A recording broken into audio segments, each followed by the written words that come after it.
ସମୟ ମଧ୍ୟାହ୍ନ ଭୋଜନ ବେଳେ ଛାତ୍ରୀମାନଙ୍କୁ ସିଭିଲ ପୋଷାକ ପିନ୍ଧାଇ ଲେବର ଭାବରେ କାମ କରାଯାଉଛି। ଆଜି ଗଜପତି ଜିଲ୍ଲାର ଗୋଷାଣୀ ବ୍ଲକରେ ଥିବା ଆଶ୍ରମ ବିଦ୍ୟାଳୟ ପଦ୍ମପୁରରେ ଛାତ୍ରୀମାନେ ଶିଶୁ ଶ୍ରମିକ ଭାବେ କାମ କରୁଛନ୍ତି। ଏଥିପାଇଁ ପ୍ରଧାନ ଶିକ୍ଷକଙ୍କୁ କ'ଣ ଦଣ୍ଡ ଦିଆଯିବା ଉଚିତ? ପ୍ରଧାନ ଶିକ୍ଷକ ଶ୍ରୀ ମଧୁସୂଦନ ବିଷୋୟୀ କ'ଣ ନିଜ ପୁଅ ଝିଅଙ୍କୁ ଏହିଭଳି କାମ କରିବା ପାଇଁ ବିଦ୍ୟାଳୟକୁ ଛାଡ଼ିବେ? ଛାତ୍ରୀମାନେ ଆଦିବାସୀ ଏବଂ ନିରୀହ ବୋଲି ଆଜି ଏହିଭଳି କାମ ପିଲାମାନଙ୍କ ଦ୍ୱାରା ପ୍ରଧାନ ଶିକ୍ଷକ କାମ କରାଉଛନ୍ତି। ମୁଖ୍ୟମନ୍ତ୍ରୀ ମୋହନ ମାଝୀ ମଧ୍ୟ ଜଣେ ଆଦିବାସୀ।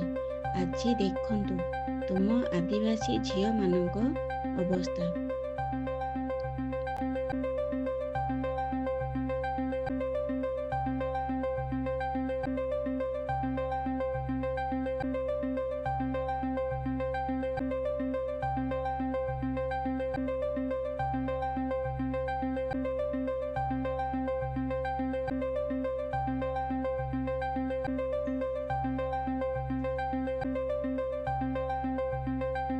ଏହି ଭିଡ଼ିଓଟିକୁ ଦେଖନ୍ତୁ।